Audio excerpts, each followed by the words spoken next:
우리 함께 말씀 보십시다. 금요성서정과 오늘 9번째입니다. 내 마음에 비추인 복음의 빛이라는 제목으로 말씀 같이 나누겠습니다. 우리 이번 주의 주제는 제목하고 같습니다. 내 마음에 비추인 복음의 빛입니다. 복음의 빛. 여기 보면 이제 빛이라는 단어가 있습니다. 성경은 빛이라는 단어를 참 잘 씁니다. 말 그대로 빛인 경우도 있고, 그리고 하나님께서 천지를 만드시고 가장 거의 처음에 창조하신 것이 빛이셨거든요. 빛이 있으라. 빛 대신 그분께서 빛을 또한 창조하십니다. 그리고 이것은 영광의 빛, 거룩의 빛, 복음의 빛 이렇게 은유적으로 쓰이기도 합니다.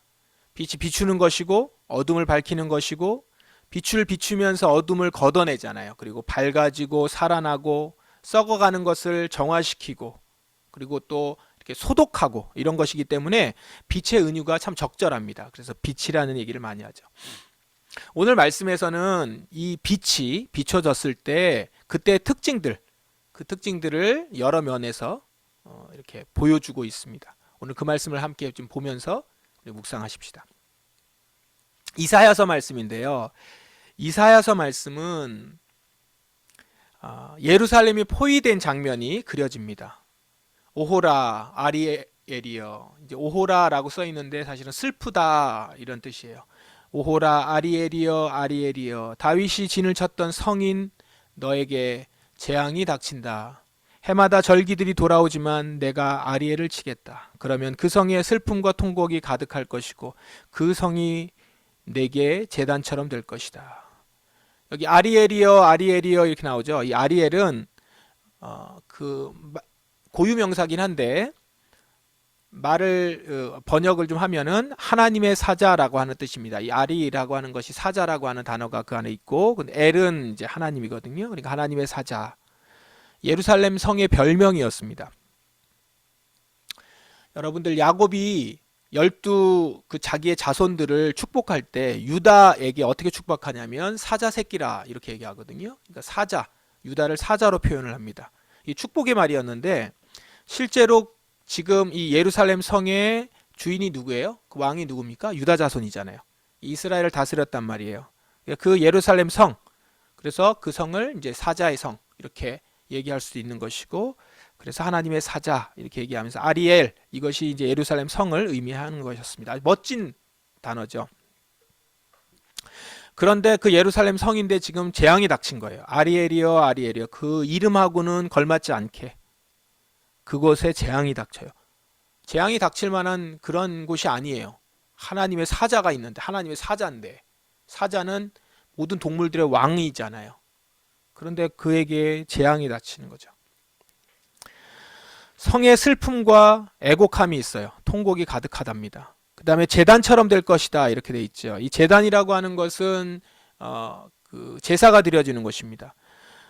예루살렘 성은 성전이 있었기 때문에 이스라엘의 제단이다 이런 말을 원래 했습니다. 예루살렘 성 자체를 하나님께 예배드리는 곳이니까 그냥 제단이라고 했어요. 그 말은 영광스러운 말이었죠. 근데 지금 이 말은 영광스러운 말이 아니라 제단처럼 불에 타고 있다는 거예요.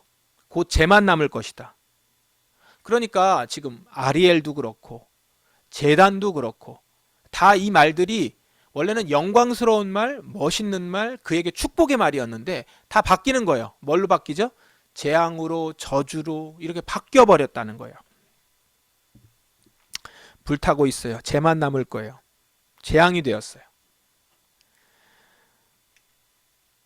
자, 어떤 모습이냐면 예루살렘아, 이제 예루살렘이라고 이제 지명이 나오죠. 내가 군대로 너를 에워싸고 탑을 쌓아 너를 포위하고 흙언덕을 쌓아 너를 공격하겠다. 그러니까 하나님께서 직접 하신다는 것이 아니라 하나님이 외부에 어떤 그 외부 나라에 이방 나라가 쳐들어오게 하는 것을 허락해서 그를 통하여서 이제 이렇게 공격하시겠다는 거죠. 지금 예루살렘 성을 군대가 에워싼 상황입니다. 말씀드린 것처럼 외부 이방 나라가 쳐들어왔어요. 그 쳐들어온 나라는 아수르였습니다. 당시 최고의 강대국이었고 잔인하기로 소문난 나라입니다. 아주 잔인했습니다. 이 나라가 지금 예루살렘 성을 에워싸고 있어요. 예루살렘 성은 꽤나 튼튼한 성입니다. 그리고 요새였어요. 예, 그래서 웬만하면 무너지거나 함락되지 않습니다. 그런데 아수르가 워낙 강해요. 지금 공성탑을 쌓고 토성을 쌓아요. 그래서 예루살렘을 완전히 공략하려고 하고 있습니다. 그럼 이제 안에서 예루살렘 성 안에서 이렇게 자기 성을 지키고 있으면서 바깥에서 성을 점점 쌓아가거든요. 토성을 쌓으면서 이제 예루살렘 성 위까지 올라가려고 하는 거죠. 그 성이 쌓이는 걸 보면서 보고 있는데, 성이 좀 쌓이는 걸 보고 있는데 자신들을 함락시키려고 밖에서 지금 성을 쌓고 있는데 예루살렘은 그걸 어떻게 할 방법이 없는 거예요. 이게 얼마나 답답하고 초조하고 불쌍한 형국이에요. 이제 저 성이 완성되면, 저 공성탑이 완전히 쌓아지고 토성이 이렇게 완전히 쌓아지면 이제 아수르가 총공격을 하겠죠. 그러면 이 성은 완전히 초토화될 것이고 완전 잔인하게 버려질 것이다. 이거는 그냥 다 보여지는 일이에요. 4절은 그래서 그런 예루살렘의 이스라엘의 처지와 심정을 보여줍니다. 내 목소리는 내가 죽어서 묻힐 땅에서부터 들려오는 유령의 소리처럼 희미한 속삭임 같을 것이다. 땅에서부터 들려오는 유령의 소리. 오늘 아침에 이 말씀 우리 가정에서 묵상하면서 유령의 소리를 각자 내봤거든요. 좀 다르더라고요, 다. 유령의 소리, 막 이렇게 소리가 들려오면서 그 소리가 들려오는 것 같은 죽음의 그림자. 아무렇지도 않아서 이렇게 흉내내는 것이야 재밌게 넘어갈 수 있지만 실제로 이 일들이 일어난다고 생각해 보세요. 너무 끔찍하죠. 죽음의 소리가 들려온다는 거죠. 이제 죽어서 묻힐 땅에서부터 소리가 들리는 겁니다. 점점 죽음의 그림자가 드리워지고 있어요. 이렇게 된 이유가 뭡니까? 예루살렘이 하나님께 죄를 범했고 그토록 많은 경고를 받았음에도 불구하고 회개하지 않았기 때문입니다. 그러다가 지금 이제는 정말 경고의 끝까지 왔고요. 심판을 받는 지경에 이른 것입니다. 이제 곧 망할 것이에요. 그런데 여기서 갑자기 내용이 급 반전됩니다. 여러분들이 말씀을 좀 읽으시면서 헷갈리셨거나 어려웠을 가능성이 좀 높은데 그렇다면 맞게 읽은 겁니다. 급 반전돼요. 쭉 읽어보겠습니다. 그러나 너의 많은 원수는 가는 흙먼지처럼 날아가며 그 잔인한 무리는 바람 앞에 겨처럼 흩날릴 것이다. 이 모든 일이 순식간에 일어날 것이다. 만군의 여호와께서 오실 것이다. 천둥과 지진과 함께 큰 소리를 내며 오시고 폭풍과 강한 바람과 멸망의 불을 이끌고 오실 것이다.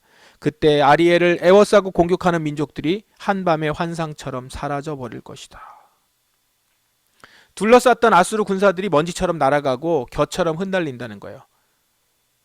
만군의 여호와께서 천둥과 지진과 큰 소리로 폭풍과 강한 바람과 멸망의 불을 이끌고 와서 그 바깥에서 공격하고 있는 나라를 초토화시킨다는 거예요. 그리고 이 일은 모든 일이 순식간에 일어난대요. 확 순식간에 일어나는 거죠. 만군의 여호와께서 이 원수들을 쓸어버리고 순식간에 한순간에 아리엘을 없애면서 아리엘을 살리신다. 이 얘기거든요. 이게 지금 무슨 일입니까? 갑자기 급 반전되는 거죠. 원수들에게 아리엘을 하나님이 허락하셨었거든요. 그로 인해서 이스라엘은 완전히 바닥까지 내려가고 지금 땅에서부터 올라오는 유령의 소리를 들으며 죽어갈 그 시점인데 그 바닥에 닿아서 모든 것이 끝났다고 생각하는 순간 원수들을 잡아다가 그들을 없애고 당신의 백성을 살리신다는 거예요. 완전히 바닥까지 내려가서 이제 완전 깨져지는 바로 그 순간에 다시 끌어올리신다는 거예요. 이것은요, 하나님이 당신의 사랑하는 백성들을 다루시고 심판과 구원을 행하시는 특징 중에 하나입니다. 성경에 보면 간혹 이런 경우들이 있어요. 이 시각을 생각하시면서 지금 말씀드린 걸 이걸 생각하면서 구약성경 보면 이런 경우가 종종 일어났던 것을 알 수 있습니다. 그리고 하나님도 이렇게 설명을 하시는 경우가 있어요. 독수리가 새끼를 떨어뜨려서 다시 받는다고 하죠. 새끼 입장에서는 어떨까요? 저 높은 하늘에서부터 절벽으로 떨어뜨려요. 완전히 이제 내동댕이 치는 그런 순간이에요. 그렇게 내동댕이 쳐서 죽을 찰나에 그를 다시 업어서 살리신다는 거거든요. 독수리가. 그렇게 한다는 거죠. 실제로 하나님은 이런 이미지로 설명을 하시잖아요. 내가 너를 독수리에 업어서 날려온 것 같다. 이거는 그냥 독수리같이 든든한 새가 이렇게 업는다 이런 의미가 아니라 떨어뜨려서 받는다는 거예요. 이게 그 새끼 입장에서는 하나도 유쾌하지 않죠. 좋지 않죠. 근데 이것은 훈련 차원이 아니라 지금 이스라엘이 매우 잘못해서 심판을 받아야 하는 상황에서 나타나는 것이었습니다. 그래서 심판을 받아서 완전히 굴욕적으로 낮춰주신 후에 그를 다시 살리시고 갱신하시고 구원하신다라는 거예요. 완전히 반전을 일으키시면서, 그러면서 그 가운데 원수들의 그 잘못한 것과 포악함도 다 드러나게 하셨고, 그래서 그것으로 심판하시면서 당신의 백성들을 정신 차리게 하고 구원하신다는 거예요. 그런데요, 이렇게 구원이 임할 때 이스라엘이 어땠는가? 9절이에요. 너희는 놀라고 기절하며 내 눈은 멀어서 안 못 보는 사람이 될 것이다. 이스라엘이 정신을 못 차려요. 깜짝 놀라가지고 완전히 정신을 잃어버리는 것 같은. 일단 완전히 자신들이 심판받는 줄 알았기 때문에 다 죽었다 싶었는데 극적으로 살아났어요. 그러나 그 과정이 너무 갑작스럽기 때문에 당황을 넘어서 정신을 잃어버릴 정도가 된 거예요. 그리고 무엇보다도 구원의 빛이 너무 환하게 비춰졌는지 그들의 눈이 멀어버립니다. 그런데 이것은 갑작스러운 구원 때문에 일어난 것만은 아니에요. 그게 아니고 이미 이스라엘과 그 안에 선지자들이 어두워진 상태이기 때문에 그런 거거든요. 어두운 상태에 있었으니까 빛을 처음부터 봐왔으면 좋겠는데 그게 아니라 계속 어두운 상태에 있었으니까 진정한 빛이 딱 오니까 원래 봤어야 되는 빛인데 안 봤던 거죠. 그래서 지금 눈이 먼 거예요. 두더지같이 눈이 아주 작아졌다가 갑자기 빛이 생기니까 어두워진 상태가 되는 겁니다. 눈을 멀어버린 것이죠. 이 얘기는 이스라엘 선지자들의 영적인 인식 능력이 완전히 없어진 데다가 지금 이렇게 구원하시면서 그들이 그 인식 능력이 완전히 망가졌음이 드러났다라는 걸 보여주는 거죠. 뒤에 말씀을 보면 어떻게 나와요? 이들은 읽지 못하고 듣지 못하는 영적인 무감각한 상태에 빠져버려요. 무능한 존재고 그들은 원래 그랬으며 이제 회복된 상태에서도 선지자들은 더 이상 활동하지 않을 거예요. 왜요? 그들이 그렇게 망가뜨려 놓은 거잖아요. 이스라엘 백성들을 온전하게 경고하지 못했고 거짓 선지자처럼 행했고요. 선지자들은 자신들이 마치 영적인 세계를 다 아는 양 거짓된 말을 하고 돌아다녔는데 사실은 하나님의 말씀으로 자신들의 영화와 부귀를 누렸던 타락한 인간들이었던 거예요. 이스라엘의 선지자들이. 이들이 지금 구원받으면서 동시에 사실은 심판받는 거예요. 눈이 멀어버리고 이들이 아무 쓸모없는 인간들로 전락했죠. 책이 있지만 펴보지 못하고 글을 읽지 못하고 하나님의 구원이 버젓이 일어났지만 그것이 어떤 과정으로 어떤 의미인지 해석하지도 보지도 못하는 무능력자가 되었다. 이겁니다. 그래서 이렇게 가짜들은 사라지고 이스라엘은 정신을 차려서 하나님의 말씀을 듣기 시작하는 것이다. 이것이 지금 이 이사야서의 말씀이에요. 이 말씀을 이렇게 쭉 보시면 오늘날 우리 한국교회랑도 연결시키기도 시킬 수도 있는 것 같아요. 주님께서 이 모든 어려움의 과정을 통하여서 악한 거짓된 선지자와 같고 가르침을 갖고 있는 거짓된 교사들을 하나님께서 심판하시고 그들의 눈을 멀게 하시고 그들의 어리석음을 다 드러내시고 그런 기회와 그런 일들이 일어나기를 소망하는 그런 마음으로 오늘 말씀을 제가 읽습니다. 자, 여기서 보시면 하나님의 복음의 빛을 비추시면 이것에 대해서 악한 자들과 거짓된 자들의 눈이 멀고 정신을 잃은 심판을 받게 된다는 것을 보게 됩니다. 구원 가운데서요. 복음의 빛이 이렇게 비춰지면요. 악한 자들, 거짓된 자들, 눈이 멀고 정신을 잃는 심판을 받아요. 빛이 비춰질 때 악한 자들은 그 빛에 의해서 자신들의 무지함과 악함이 드러난다라는 것이죠. 야고보서 말씀이 이런 설명을 보여주고 있습니다. 야고보서 말씀하고 그것을 한번 연결시켜서 한번 보시죠. 13절에 보면 여러분 가운데 참된 지혜가 있고 총명한 사람이 누구입니까? 그는 올바른 삶을 통해 겸손함으로 자신의 지혜를 보여야 할 것입니다. 참된 지혜가 비춰진 사람은 그것을 올바른 삶을 통해서 겸손한 태도로 보일 수 있다는 거예요. 그 참된 지혜의 특징은 이렇습니다. 하나님께로부터 온 지혜는 첫째 성결하고요. 그리고 평화가 있고 양순하며 즐겁습니다. 또한 어려움에 빠진 자들을 돕고 다른 사람을 위해 선한 일을 하려고 애쓰고 늘 공평하며 정직합니다. 평화를 위해 힘쓰는 자들은 그들의 의로운 삶으로 좋은 열매를 맺게 된다는 거죠. 이 분명하게 나타나죠. 하나님께로부터 온 지혜는 이렇다는 거예요. 성결, 평화, 양순, 즐거움, 도움, 선한 일, 공평, 정직. 평화를 힘쓰는 자, 의로운 삶으로 좋은 열매를 맺어요. 하나님께로부터 온 지혜가 있는 자들, 그 지혜는 이런 일들을 만들어낸다는 거죠. 의로운 삶으로 좋은 열매를 맺게 된다는 겁니다. 이 분명하고 정확한 말씀이죠. 다른 게 나오지 않아요. 이런 것이 나온다는 거예요. 반면에 하나님으로부터 온 지혜가 아닌 세상의 지혜는 어때요? 마음속에 이기심과 지독한 시기심이 있다면 그거는 분명 하나님께로부터 온 것이 아닙니다. 세상의 지혜고 영적인 것도 아니고 마귀에게서 온 거라는 거예요. 특별히 이런 특징이 있습니다. 16절. 시기심과 이기심이 있는 곳에 혼란과 온갖 악한 일이 있다라는 거예요. 이사야서에 나온 그 사람들을 한번 생각해 보세요. 심판받고 눈이 멀었던 사람들을 한번 생각해 보세요. 심판과 구원이 임했을 때 그때 기절하고 눈이 멀어서 앞을 보지 못하게 된 자들. 바로 이 사람들인 거죠. 지독한 시기심과 이기심과 하나님께로부터 온 지혜가 아니었던 것. 지혜 얘기는 했는데 영적이라고 얘기했는데 그건 세상의 지혜였고 영적인 것도 아니었고 마귀에게서 온 것이었다라는 거죠. 마음이 어두워진 자들이었고 시기심과 이기심으로 혼란과 온갖 악한 일을 나타냈었다라는 겁니다. 그것들을 복음의 빛이, 구원의 빛이 비춰졌을 때 드러나게 된 것이죠. 심판받는 것입니다. 이렇게 하나님으로부터 온 지혜, 그리고 세상의 지혜, 마귀에게서 온 지혜, 이런 것들을 보여주면서 우리에게 지금 말하고 있는 바가 무엇입니까? 바로 그 마음에 어떤 지혜가 비춰졌느냐, 그 마음에 어떤 지혜가 담겨 있느냐, 그걸 한번 보라는 거예요. 그리고 그것은 어떻게 알 수 있느냐, 그의 겉모습을 보면 다 알 수 있다는 겁니다. 그의 마음에 어떤 지혜가 들어있는지. 겉모습에 나타나는 열매를 통해서 그 마음에 어떤 지혜가 담겨 있는지 다 알 수 있다는 거예요. 우리의 겉모습, 겉으로 나타나는 열매는 우리의 속사람을 다 보여준다라는 거예요.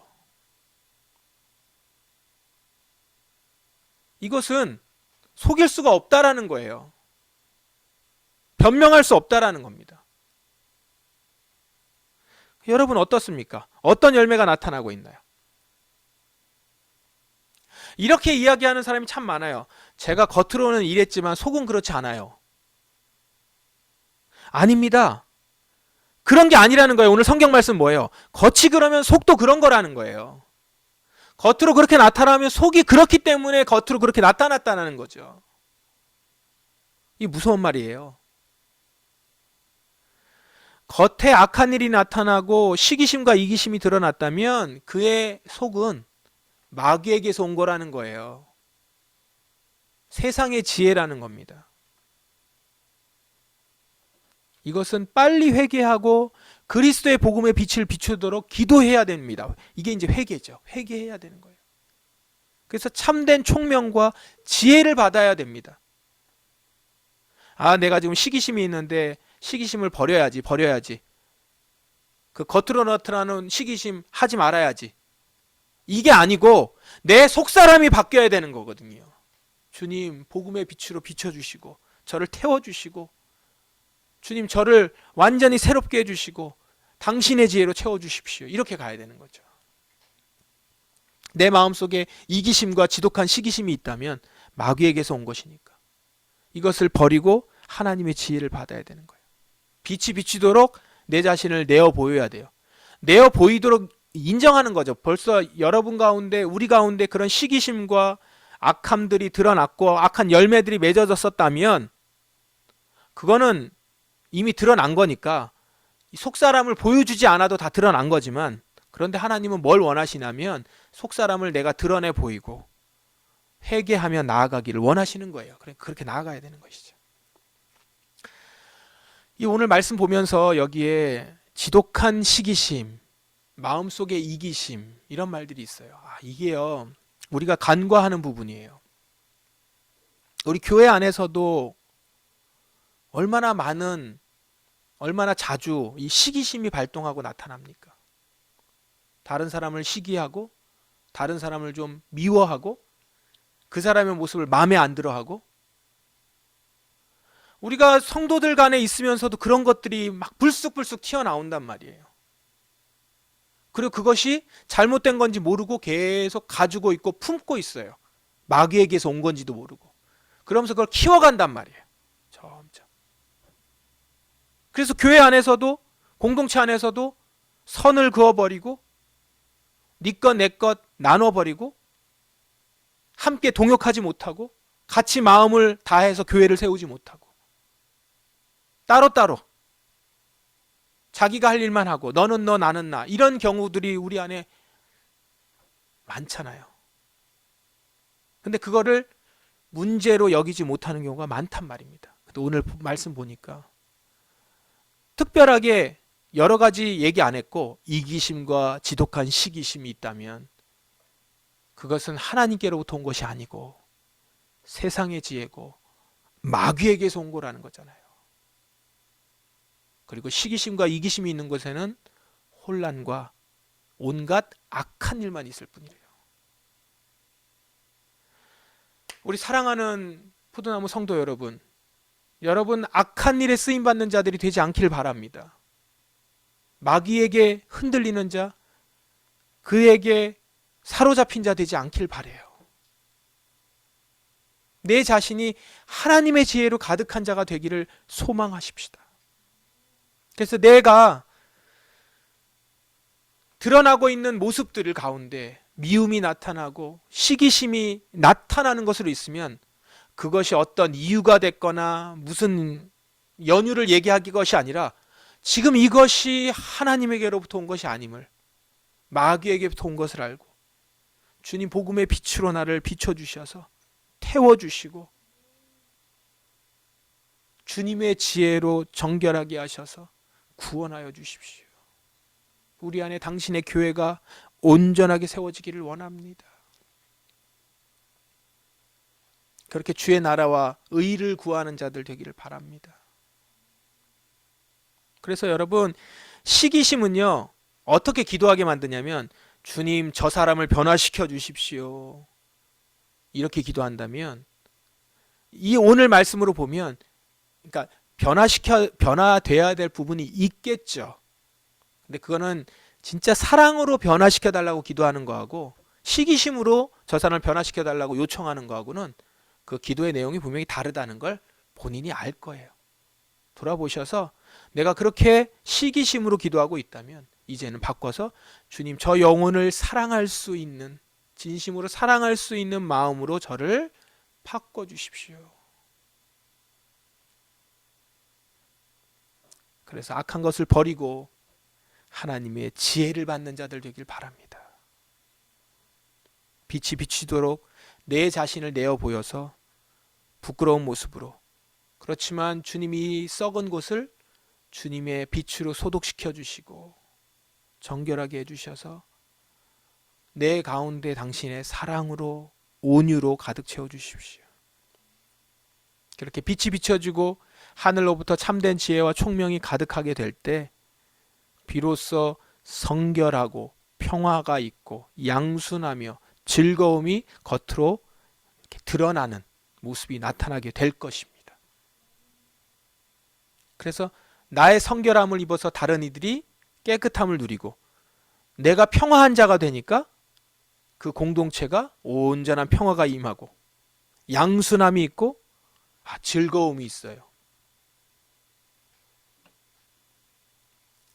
어려움에 빠진 자들을 돕고 선한 일을 하는 사람으로 공평하고 정직한 모습이 나타난다는 거죠. 먼저 우리 당신의 사랑하는 교회, 포도나무 교회에서부터 이런 모습들이 나타나는 주님의 지혜로 가득한 우리가 되기를 원합니다. 그리고 우리 모두가 그런 하나님의 지혜를 받아서 우리의 삶의 터전에서부터, 일터에서부터 그런 의로운 삶으로서의 좋은 열매가 이렇게 맺어지고 그 열매를 많은 사람들이 먹으며 주님께로 돌아오는 놀라운 역사가 있기를 간절히 바랍니다.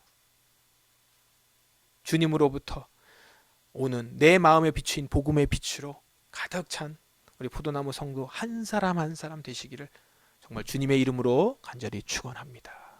같이 기도하겠습니다. 하나님, 오늘 저에게 빛 비춰 주십시오.